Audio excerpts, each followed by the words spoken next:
সুপ্রিয় খামারি ভাইরা, আশা করি আপনারা সবাই ভালো আছেন, সুস্থ আছেন। আজ আমি এই ভিডিওতে যে বিষয়টা নিয়ে কথা বলছি, শতকরা 80% মানে খামারিদের এই সমস্যা নিয়ে।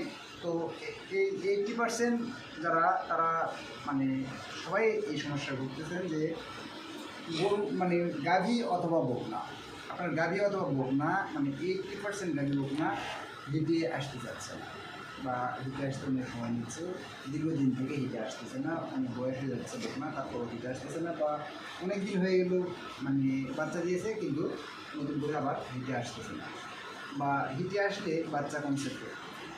তো এটা অনেক বড় একটি সমস্যা এবং নতুন যারা মানে দুধের খামার করে, গাভীর খামার করে, তাদের জন্য এই বিষয়টা খুবই খুবই খুবই গুরুত্বপূর্ণ। বন্ধুরা, অবশ্যই আমার এই ভিডিওটি সম্পূর্ণ দেখবেন। আশা করি এখান থেকে আপনারা উপকৃত হবেন এবং আপনার যে গাভীটা হিটে আসতেছে না বা যে বকনাটা হিটে আসতেছে না, আশা করি এই ভিডিওর মাধ্যমে আপনার সমস্যার সমাধান হয়ে যাবে। তো বন্ধুরা, তার আগে আমি একটি কথা বলে নিই, সেটা হচ্ছে আপনি কি আমার ভিডিওটি আজ নতুন দেখছেন, অর্থাৎ আমার ভিডিওতে কি আপনি আজ নতুন, তাহলে অবশ্যই আমার চ্যানেলটি সাবস্ক্রাইব করে রাখবেন। আমি একজন খামারি, আমি আপনাদের উপকারের জন্যই ভিডিও তৈরি করি। তো তুমি কথা না বাড়ায় যাচ্ছি ভিডিওর বিষয়বস্তু, যেটা মানে না বললে নয়, সেটা হচ্ছে গরু হিটে আসে না কেন বা হিটে আসার পরেও কনসেপ্ট করতেছে না কেন বা কী ওষুধ ব্যবহার করলে। তো আজকে আমি আপনাদের এই বিষয়টা নিয়ে কথা বলবো, কী ওষুধ ব্যবহার করলে, কী মেডিসিন ব্যবহার করলে আপনার গরু খুব তাড়াতাড়ি হিটে আসবে এবং বীজ দেওয়ার সাথে সাথে সেটা কনসেপ্ট করবে। তো ভিডিওটি সম্পূর্ণ দিকে থাকুন। বন্ধুরা, আমি যে বিষয়টা নিয়ে কথা বলতেছি সেটা হচ্ছে গরুর হিটে না আসার মেন কারণ হচ্ছে গরুর শারীরিক সমস্যা। বিভিন্ন শারীরিক সমস্যার কারণে গরু হিটে আসে না। তো এরকম যখন হবে তবে অবশ্যই আপনি একজন অভিজ্ঞ ডাক্তারের পরামর্শ নেবেন, নিয়ে দেখবেন সেটা যদি গাইনি কোনো সমস্যা হয়ে থাকে অবশ্যই গাইনি ডাক্তারদের চিকিৎসা নেবেন। আর যদি গাইনি কোনো সমস্যা না থাকে তাহলে আমি যে ওষুধের কথা বলতেছি এই ওষুধ দিয়ে ইনশাল্লাহ ক্লিয়ার হয়ে যাবে এবং গরু খুব তাড়াতাড়ি হেঁটে আসবে, মানে অকল্পনীয় আপনি রেজাল্ট পাবেন।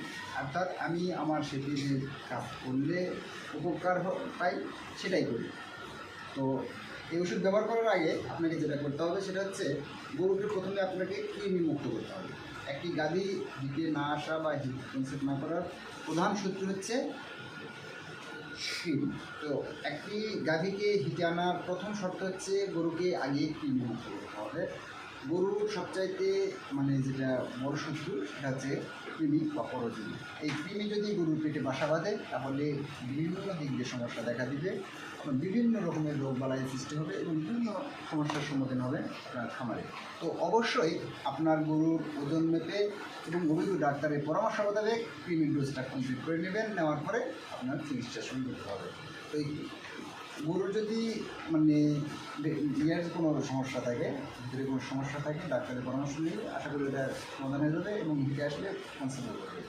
আর যে কথা বলতেছিলাম আমি, আর এখন বর্তমান যে আমরা গরু লালন পালন করি, কী করি, সেট করে রাখছি, ডাইনিং টেবিলের মতন করে জারি বানায় রাখছি, খাবার দিচ্ছি, গরু খাচ্ছে, ওই যে বান্ধে রাখছি ওখানে থাকছি।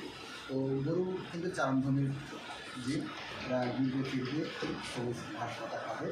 কিন্তু এখন বর্তমান তো এরকম কোনো সিস্টেম নেই, এখন মানে সারাদিন রাত একই জায়গায় একইভাবে বসে মানে থাকা। তো আমি বলবো যারা গ্রামে গরু লালন পালন করেন, যদি আপনাদের বাইরে বের করে মতন জায়গা থাকে, ছেড়ে জায়গা থাকে, অবশ্যই এই কাজটা করবেন। গাভী হিটে আসা এবং ইয়ে করার জন্য খুবই ভালো। আর অনেক মানে ম্যাক্সিমাম খামারে ঘাসের পর্যাপ্ত চাহিদা পূরণ করতে পারে না ব্যক্তি। তো আমি বলবো যারা গরু লালন পালন করেন, যারা খামার করার সিদ্ধান্ত নিয়েছেন, তারা এই সিদ্ধান্তটাও নেবেন, আপনার গরুকে পর্যাপ্ত পরিমাণে সবুজ ঘাস দিবেন, কারণ সবুজ ঘাসে প্রচুর পরিমাণে মানে গরু শারীরিকভাবে গ্রহণ করে। তো আমি এটা নিয়ে এর আগে আমার ভিডিও দেওয়া আছে আমার চ্যানেলে, আপনারা দেখে নিতে পারো। আমি যে ওষুধের কথা বললাম, আমি আমার গরু যখন হিটে আসতে দেরি হয় বা হিটে হচ্ছে না, তখন আমি কী করি, রেনাসল AB3 নামে একটি ইঞ্জেকশন আমি ব্যবহার করি। যারা ইঞ্জেকশন ব্যবহার করতে পারবেন তারা খুবই ভালো, ইঞ্জেকশন ব্যবহার করতে পারেন। একটি গরুকে ইঞ্জেকশন দেবেন 10 থেকে 15 মিলি করে 3 দিন পর পর। আপনি যদি 3 দিন পর করে 4 থেকে 5টা ডোজ করতে গরু হিটে আসবে এবং আশা করি ইয়ে হবে। কারণ গরু হিটে আসে না এরকম না, হিটে আসে কিন্তু বোঝার মতো নয়। কারণ নিউজটা ভালো আসে না বা গরু সেরকম মাতর চিল্লাচিল্লি করে না, সামলায় না। তো এরকম যখন হয় না তখন আমরা বুঝতে পারি না যে গরু হিটে আসছে কিনা, এক কথা চূড়া হিটের যেটা বলা হয়। তো এরকমভাবে ইয়ে হয়, গরুর আস্তে আস্তে স্বাস্থ্য নষ্ট হয়ে যায়। তো এরকম যখন দেখবেন তখন ওই যদি আপনি রেনাসল 83 এই যে ইঞ্জেকশনটা যদি করতে পারেন তাহলে খুবই ভালো। আর যদি এই ইঞ্জেকশন ছাড়া আপনি যদি মনে করেন ইঞ্জেকশন করতে পারি না বা করতে পারবো না, তাহলে এটার লিকুইড সিরাপও পাওয়া যায়। এই সিরাপ যারা খাওয়াবেন তার একদিন পর পর মানে অরিজিন ফিজেন বড় জাতের যেগুলো গাভি এগুলো খাওয়াবেন 1 লিটার বা মানে এক কথায় প্রতি একদিন পর পর খাওয়াবেন 100 ml করে, 100 ml করে খাওয়াই দেবেন। আর বড় জাতের গরু গাভিগুলো 1 লিটার খাওয়াবেন, মানে একদিন পর পর এভাবে 100 জন করে খাওয়াতে 100 ml করে খাওয়াতে 1 লিটার খাওয়াইলে একটা হিটে চলে আসছে। আর যেগুলো দেশি জাতের গরু তাদের 1/2 লিটার, আর ওই যে বললাম একদিন পর পর 50 ml করে খাওয়াবেন। তো এভাবে খাওয়াবেন। আর আমি যেটা করি সেটা হচ্ছে এই যে আমি রেনাসল 83 ইঞ্জেকশন কথা বললাম, এর পাশাপাশি আমি যে ইঞ্জেকশনটা করি সেটা হচ্ছে ক্যাটাফাস অথবা বিটাফাস। ক্যাটাফাস অথবা বিটাফাস ইঞ্জেকশনটা গরুর মানে শারীরিক গরুর বিভিন্ন কাজে করা হয়। আর এই ক্যাটাফাস বা এই রেনাসল 83 কী কী গুণে কোন কাজে কোনটা ব্যবহার হয় এটা নিয়েও আমার একটা ভিডিও আছে এবং আমার চ্যানেলে আপনারা দেখে দিতে পারেন।